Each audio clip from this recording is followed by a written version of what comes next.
This is FYI News 13, brought to you by SSPTV and the Hazleton Standard Speaker. For your information, all students in the Hazleton Area School District will be able to receive a free lunch next year. We have information on the program next. Hi everyone, this is FYI. I'm Ken Char and I appreciate your time. Let's get started with our headlines from FYI News 13 in the Hazleton Standard Speaker.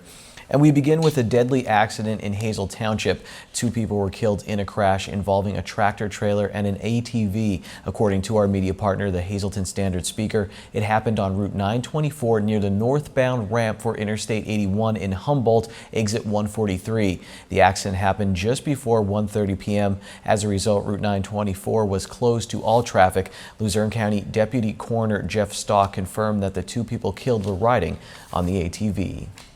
Fire broke out this afternoon on P Street in Hazleton. Hazleton firefighters responded to a report of a working structure fire at 749 P Street around 1:15 this afternoon, and they had the fire out by 2 p.m. 2 children at that home were taken to Lehigh Valley Hospital, Hazleton, because of smoke inhalation. There was an issue with a fire hydrant in the area, but according to the Standard Speaker's report, crews were able to successfully work around it. West Hazleton police are investigating an armed robbery and an attempted armed robbery. Both happened yesterday in the borough. The first happened around 11 p.m. last night. Police say that a male victim was seated inside his vehicle on Maple Street when a man wearing a ski mask appeared, displayed a handgun, and demanded the victim hand over his cash and belongings, then fled west on Maple Street. The suspect is described as a Hispanic male about 5 feet 6 inches tall, 150 to 170 pounds, wearing a blue long-sleeve t-shirt and blue jeans. Then a short time later, police received a report of an attempted armed robbery. The victim, a male, was walking in the area of 4th and Tamarack Streets when he was approached by a man with a knife who demanded his wallet. A physical altercation ensued. The suspect, unable to get any valuables, fled on foot. The victim was not injured. The suspect is described as a Hispanic male with black hair, about 5'6", 160 pounds, wearing blue gym shorts and a black tank top. Anyone with information on either incident is strongly urged to call West Hazleton Police at 570-455-3733, or you can dial 911. All calls will be held confidential. The Hazleton Area School District will launch its annual summer lunch program on Monday, and as FYI's Lisa Sugar tells us, the free lunch program is also being expanded to include all district students when the new school year begins. It is a summer program in the Hazleton Area School District that has grown by leaps and bounds over the years. Here to tell us about the summer food service program is Barbara Farley. She is the Director of Food Service for the Hazleton Area School District. Barb, I know this program launched over a decade ago, and it has really grown. It has. Last summer, we averaged 1,000 meals a day for students in our area, in our community, so it's really important that we feed these children. What is provided and who pays for it? Some sites have breakfast. There's a couple schools that offer breakfast programs, and lunches are served at 5 of our schools, which we serve hot and cold breakfast, and we also offer it at probably about 8 or 9 other areas in the district, in the community, which serve cold lunches. It's a federally funded program, and it's free to all students or all children under the age of 18. They do not have to be a member of our school district. They could be any child under the age of 18 can attend one of the sites. So if somebody wants to take advantage of this, what do they have to do? They just have to show up at a site, at a location, and tell them they want a meal, and we'll feed them. Now, we're going to put the locations up on your screen so you can see. If you're unsure, because you said some of the locations have differing times, what's your best advice? I would say if you show up at a location anytime around between 11:15 and 12 o'clock, you're pretty much guaranteed to get a meal. And you can check with each site once you get there as to what times they are. All right. And is it located on the district's website or anywhere else where you can get a whole listing? Yes, it is. You can look on the HASD's website and under food service, and the flyer is listed. And we have flyers around town, and also any student in our district should have received the flyer. And we're trying to get the word out to as many students as possible to come. All righty. And you tell me there's exciting news coming down the pike for the start of the school year in the fall. So what does that entail involving the lunch program? Well, we're going to continue serving free meals next year during the school year, and not only in the summer. Next year, the district has decided to go with what is called the Community Eligibility Program. And if anyone wants information on that program, you can look on the USDA website. It would give you all the details. But what it basically is it's a universal free breakfast and free lunch program for every student in our district. So no one would have to pay for lunch, no more filling out free and reduced lunch applications, and no more owing money if you forget to send money. And it guarantees pretty much that every student will be given a healthy, nutritious, hot meal. Wow, that's impressive. So free lunches and some breakfast during the summer, and then also it's going to be happening during the school year. Barb's going to come back a little later in the summer to tell us all the details about how the lunch program will change in the Hazleton Area School District. Again, go to the district's website if you want more information on the free lunches. It's happening now through August 14th right here in the Hazleton Area School District. Thank you, Lisa. Coming up next on FYI, we have our Downtown Hazleton Alliance for Progress segment and information on the Greater Hazleton YMYWCA golf tournament. And stay tuned for sports because we're going to hear some incredible stories from a man who's been a part of Penn State football since the 1980s.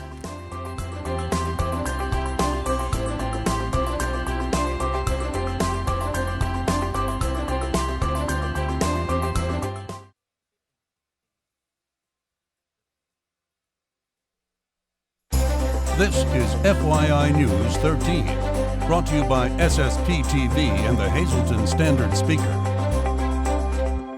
Each Thursday, we focus on downtown Hazleton revitalization and the efforts that are being made by the Downtown Hazleton Alliance for Progress. Today, I'm pleased to be joined by Krista Schneider, who is the Executive Director of DHAP, and she's here to tell us about a crime prevention survey that is underway throughout the city. So tell us what this is all about.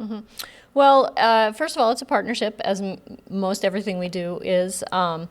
Actually, this is being spearheaded by the Chamber's Downtown Committee in cooperation with the Keystone Job Corps training, a security training program, which most people don't even know that they have a security guard training program.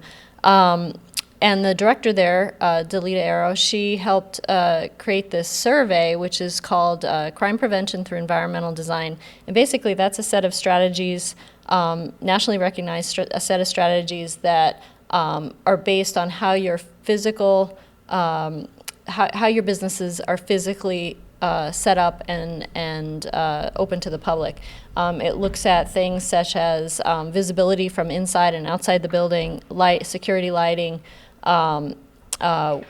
windows, how clear are the windows, things like that. So physical strategies that are designed to deter crime. The survey is on our website. It's both in English and in Spanish. And the city police department is also involved with this. They're going to have it up on their website, I believe, as well. But our focus is getting the survey out to the downtown business owners, having them take that survey, and then if they're interested in an in-depth one-on-one consultation, the Keystone Job Corps folks will come out and actually do an on-site consultation and go over with those property owners, what they could do to improve their ability to deter crime. What's been the reaction from the businesses? I would think this is a great idea and a lot of information they'll gain that maybe they didn't know. Yeah, a lot of times people don't think about things like this. Like we'll see just within the downtown, sometimes people put up tinted windows, or, you're in an office building and you close your blinds because you're on the first floor and you want some privacy. But actually that's not eyes on the street. That deters people being able to see in and out of a storefront window. And so the more eyes on the street you have, the safer the pedestrian feels walking down the street, the more likely they are to be seen by others and not have any crime occur. Well, this is great. The survey is available at downtownhazleton.org. Again, if they do the one-on-one evaluation, you can't stress enough, it's free. It's free, yeah. It's free. There's no fees being collected for this, and there's also some additional questions on the survey so that we're trying to gauge, what are people seeing? Are there concerns of a particular nature on this particular street or by this particular business owner? And if so, what are they? What do they recommend? The others can do to kind of help address some of these issues. All right, well, very good. If you'd like to take that Downtown Business Crime Prevention Survey, go to downtownhazelton.org. If you have any questions on this or the process, you can contact Krista. Her number is 570-455-1509, and we hope a lot of people will participate, and we hope to come back to you and let you know what the results were of this survey. Time now for FYI News 13 weather. Who knows where this is? I'll give you $5 and a farmer's iced tea. Time's up. It's Penn State Hazleton, and this pretty scene is our weather shot for Thursday. Here's our local weather forecast from the National Weather Service. Tonight, a chance of showers and thunderstorms, a mostly cloudy night with a low around 62 degrees, 40% chance of precipitation. On Friday, on our extended forecast, there's a slight chance of showers before 9 a.m., mostly cloudy, and then gradually becoming sunny. Our high will be 79 degrees, kind of windy tomorrow with wind between 10 and 15 miles per hour. Friday night will be clear with a low around 53. Saturday, 20% chance of showers and thunderstorms after 3 p.m. High near 75 degrees. Saturday night, 50% chance of showers and thunderstorms, low of 64. Sunday, we jump up to a 70% chance of showers and a thunderstorm likely. Cloudy with a high near 80. Sunday night, 40% chance of showers and thunderstorms. Our low will be 65 degrees. Monday looks partly sunny with a high of 78. And Monday night is partly cloudy with a low of 57.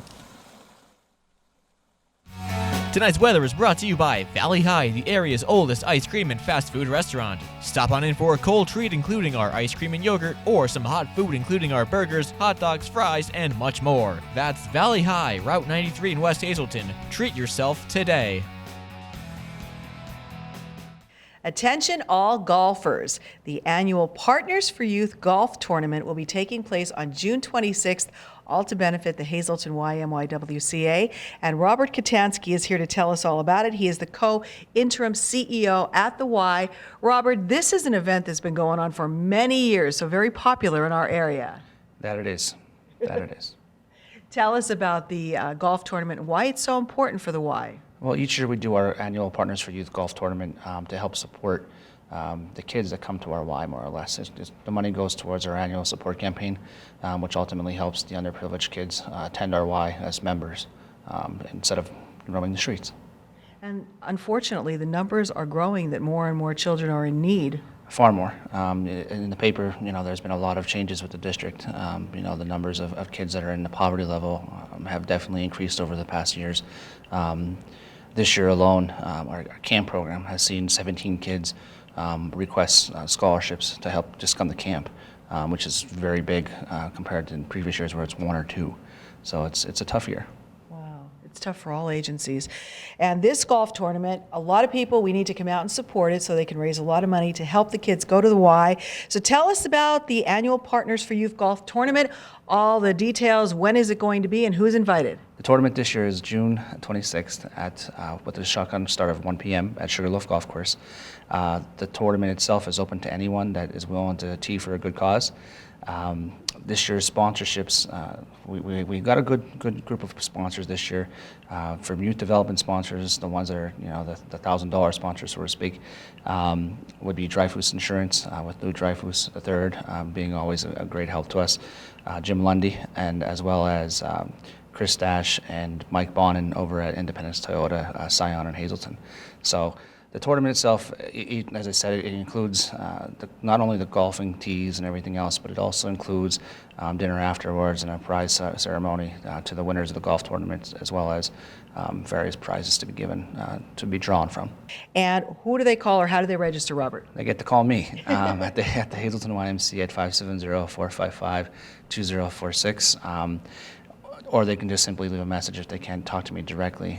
And if they can't golf, and they're maybe not in the position to be a sponsor, they can still make a donation. Absolutely. And then, again, they just have to call the Y and let us know that they're willing to help us out. It could be, and they could use the sponsorship to anything of their specific nature. So if they decide that they don't want to necessarily sponsor the golf tournament, they could actually provide donations to help a kid go to camp. Our camp fees are quite high, but very similar to many of the other daycare programs. But if you're someone that is out there that's willing to help support a child to go to camp 5 days a week, 11 weeks of the summer camp, by all means, they can definitely give me a call. All right. You heard it here, the big tournament coming up on June 26th, and that is taking place at the Sugarloaf Golf Course. Call Robert at 570-455-2046 for all the details. A green screen almost matches Robert's shirt. Lisa Sugar, thank you for that information. Here's your midday winning Pennsylvania lottery numbers. Pick 2, 5, 1, pick 3, 5, 6, 0, pick 4, 1, 1, 9, 9, and pick 5, 1, 0, 9, 5, 2. Our lottery numbers on FYI are brought to you by Boyer Insurance Agency, and they have 2 locations to serve you. One is in Cunningham on Sugarloaf Avenue. The other is in Nescapec on Broad Street. You can call Boyer in Cunningham at 570-788-3543 and in Nescapec at 570-752-7683. We talk with a very popular Penn Stater after this break.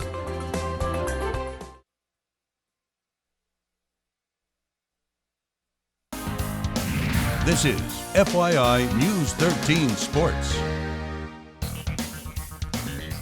Brad Spider Caldwell was one of the guests of honor at a dinner held by the Hazleton chapter of the Penn State Alumni Association. He's been around Penn State football for over 30 years, and he says many involved with the program have fond memories of being yelled at by longtime coach Joe Paterno. He laughed as he told his Paterno story to me last night. It's just one of many happy memories he has from Happy Valley. Brad Spider Caldwell is a Penn State fan who now has his own fans. It's part of what brought him back to the university he loves after a year away working as an activities director for a high school in Vermont.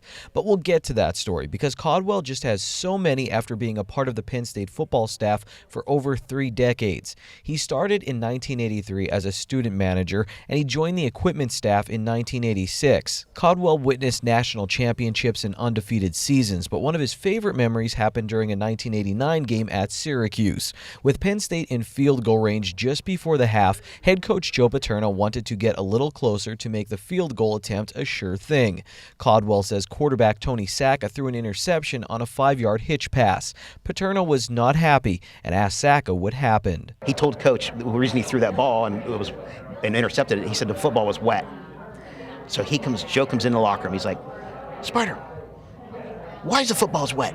Who's running the footballs? I'm like, what do you mean? It said the Syracuse managers are running the footballs. What do you mean the Syracuse managers are running footballs? So I'm trying to explain to coach.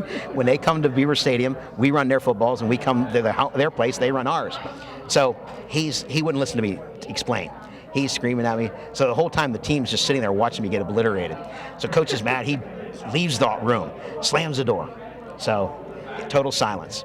And I'm kind of dejected, and all of a sudden one of the coaches says, football wet. How can a football be wet when we're playing inside the Carrier Dome? And I didn't even think about it. And I'm like, so I look over, Tony Sacca is like shrinking in his locker, hiding from me. I'm saying, I'm going to kill you, you son of a gun. Penn State went on to win that game during an 8-3-1 season. In 1994, Penn State brought an 8-0 record with them to Illinois. The Nittany Lions found themselves deep in their own territory, down by 3 with time running out. We got the ball on that 4-yard line, and it started to rain. It had rained the whole game. So we have what we call rain. We had rain turf shoes on the sideline. But we didn't change into them because it hadn't rained yet. So literally, guys are coming off the field because they're starting to slide around, slip. So we're actually taking scissors, cutting shoestrings off, putting they were called destroyers. They're a rain turf shoe. So we're putting their shoes on as they're making the drive. So guys were coming off in 2s. We're putting the shoes on, So really, the last guy, Kyle Brady, our tight end, was the last guy to get the shoes put on, and we were about at midfield at this point. And we went right down, and then with about a minute left, we scored. Brian Malone crashed it through for a touchdown. So, I just feel like I know I was part of that win. Caldwell also witnessed some lows. He was there when the sanctions were handed out after the Jerry Sandusky scandal. His wife Karen sewed the names on the back of Penn State's jerseys after new head coach Bill O'Brien decided to add them before the 2012 season. When O'Brien decided to leave after the 2013 season, Caldwell says he was mentally fried and needed a change. That's when the Caldwells moved to Vermont. They visited Beaver Stadium for the 2014 game against Ohio State, and for the first time ever, Spider was able to take part in a tailgate. He and his wife were overwhelmed by the appreciation they got from the fans. It was the final push they needed to come back to Happy Valley. Spider is now facilities coordinator at Beaver Stadium. During his first week in his new position, Caldwell found himself thinking of his old boss, Joe Paterno. And it's funny, my first week back, it was January 12th, and it was a Monday, and that Friday is when the sanctions were repealed. when Senator Corman came on, and I started crying. I'm sitting in my office. My office is in the Letterman's Lounge at the stadium. I look out over Mount Nittany, and I hear that announcement. I'm just like, I'm literally in tears, thinking, I can't believe I'm back, Coach. We're going to pass this on. We're going to keep this thing moving, and we're going to keep the success with honor going ahead, and it worked, and and just proud to be here and help, keep it going. Caldwell is the keeper of hallowed ground in Center County. A number of Penn State legends have walked on this field, and as far as many Penn State fans are concerned, Brad Spider Caldwell is one of them. We'll have more from the Alumni Association dinner, including an interview with Caldwell's wife in the coming days on FYI. Here's tonight's FYI Standard Speaker scoreboard. Russ Kanzler went 2 for 5 with a double and a run scored in the Lehigh Valley Iron Pigs win over Buffalo. Scranton Wilkes-Barre, they lost to Rochester. Joe Maddon's Cubs roared to life on Wednesday night, beating the Indians 17-0. In his first game, Kyle Schwarber went 4 for 5 with 2 RBIs. Thursday is $1 burger night at Bottlenecks. Get a juicy 4th pound burger for only $1 all night long. Good evening, everyone, and here's tonight's Talk of the Town report. First tonight, the annual Partners for Youth Golf Tournament to benefit the Hazleton YMYWCA will be held June 26th with a shotgun start at 1 p.m. The tournament is at the Sugarloaf Golf Club and registration is now open. Sponsorship opportunities are still available. For more information, just call 570-455-2046. And one more announcement, St. Joseph's Parish in Shepton will be holding their parish picnic Saturday, June 27th from 5 to 9 p.m. and Sunday, June 28th from noon to 4. They'll have great entertainment both nights, as well as terrific ethnic and picnic food. Also, they have a grand raffle on Sunday at 4 p.m. featuring 52 top prizes of $1,000. That's tonight's Talk of the Town. News 13 would like to send sincere condolences to the family and friends of these recently departed. Robert John Gibson of the Hazleton area. Private graveside service will be held at the convenience of the family. The Harmon Funeral Home is assisting the family with the arrangements. Salvador Garcia of Hazleton. Mass is Friday at 10:30 a.m. from the Most Precious Blood Church. The Fierro Funeral Home is assisting with the arrangements. John Tomasco Jr., formerly of Harwood. Memorial service is scheduled for June 28th at 2 p.m. in the Freeland Presbyterian Church. The Rosenstock Funeral Home is in charge of arrangements. Shirley M. Gallery of Drums. Memorial service will be held at a later date. And Joseph J. Schalkhammer of Weatherly. Funeral is Saturday at 9 a.m. from the Hazel Chapel of the Cropton Hughes Funeral Home. Friends may call Friday from 7 to 9 p.m.